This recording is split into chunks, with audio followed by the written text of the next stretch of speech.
Swimming with a single kick per stroke at a fast speed requires a lot of training, strength, and coordination. This video takes you straight to what you need to know to avoid wasting energy from your legs. If you can't control what your legs are doing, you won't be able to breathe properly.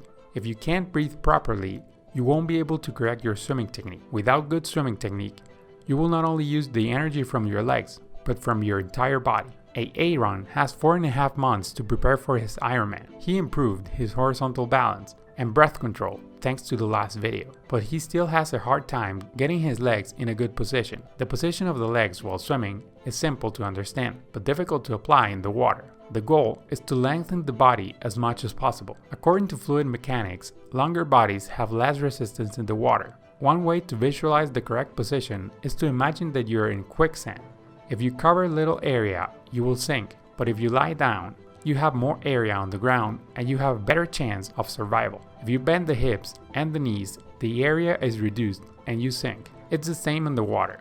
To stay afloat, the best thing that you can do is cover as much area as possible. And to move fast, you must stretch your body on the axis you're moving. Aaron decides that in order to move fast, he should stretch his legs as far as possible and not move them. At first it works, but when he loses the speed from the push, his legs sink. So what is it that keeps the legs up? Three forces are responsible for keeping the legs up. The first is the speed generated by the arms. To demonstrate this point, we put Aaron on a board tied to a jet ski.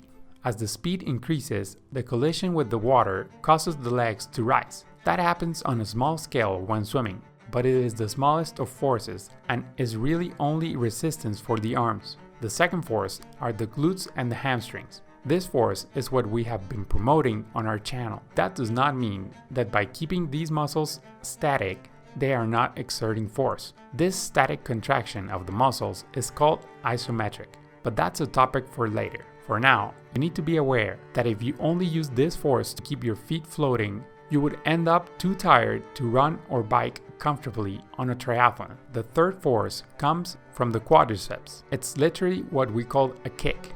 In a kick to a ball, the whole body is used to swing the legs forward. The leg is stretched to accelerate the foot. This is how it works in swimming too.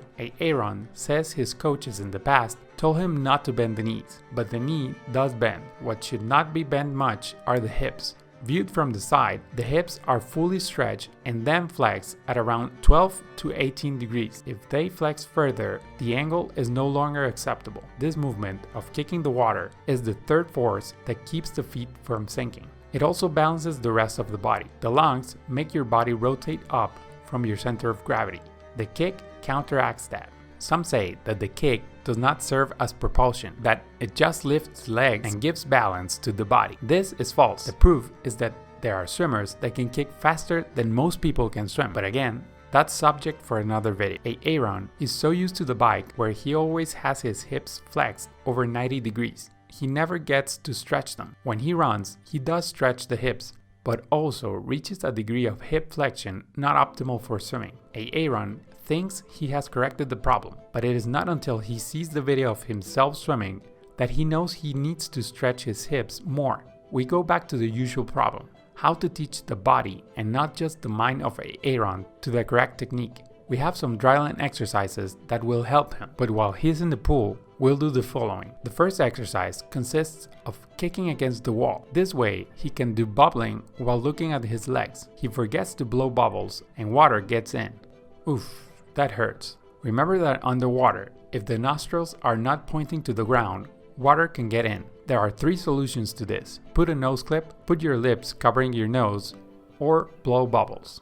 Aaron spends 10 minutes on that exercise. Now, the next exercise is to kick on the back.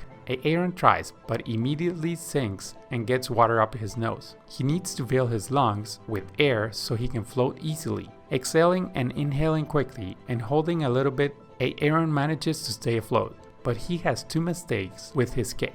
His knees come out of the water, indicating that his hips are still flexed too much.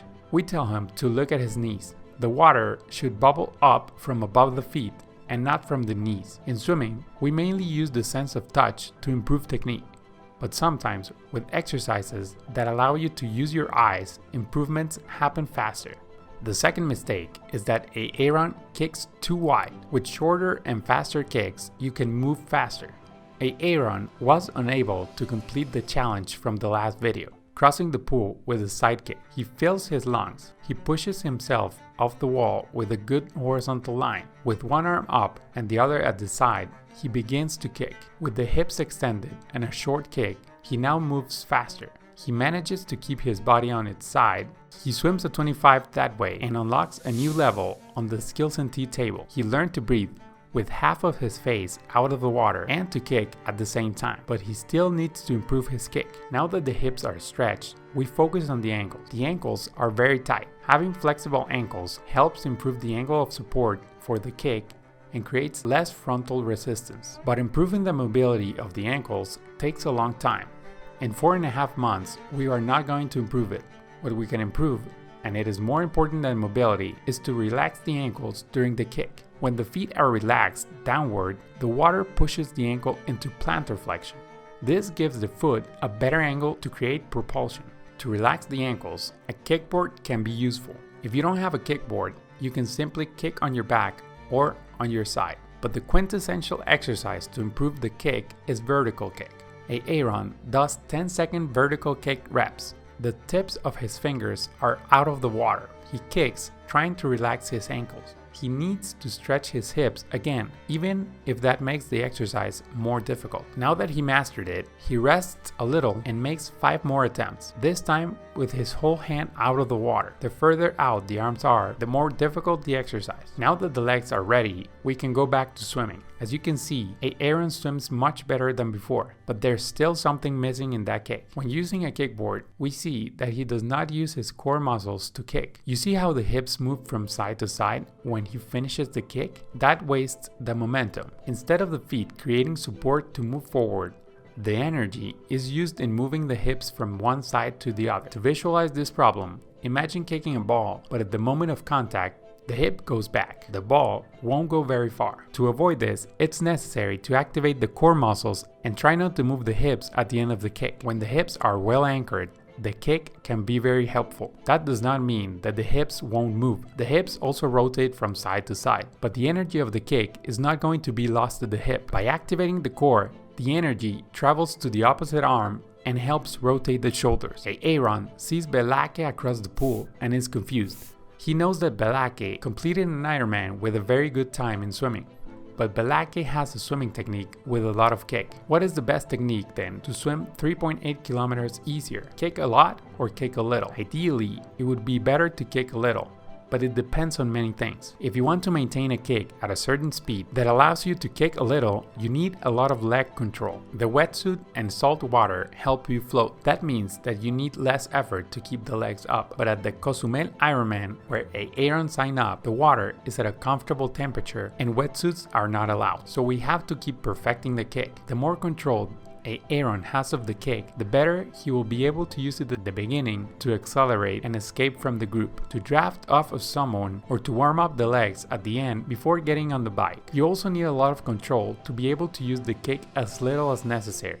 In the Aero Freestyle video, I demonstrated how to swim with 1 kick per stroke. The video is very popular because it looks like I swim effortlessly at a pace of 105 in 100 meters. But what you cannot see is the effort I'm using with my arms to move my body forward at that speed. You won't see how tight my hamstrings, lower back and glutes are in order to keep my legs close to the surface. It's not easy to swim like this. If I wanted to swim at that speed for 3.8 kilometers, I would have to train a lot. If I was to swim that distance today, I would use 3 kicks per stroke, 2 small kicks just to keep the legs up and 1 to help the arms move forward. The number of kicks per stroke will depend on each person and the different phases of the race, but being in control of what your legs do is the most important thing. The second most important thing about the kick, whether it is a lot or a little, is the timing. Kicking at the right time creates a connection throughout your body that makes you swim faster with less effort. Aaron could keep going, but it's better for him to internalize what he has learned today and go to his coding job. On the next video, we will see how to create that connection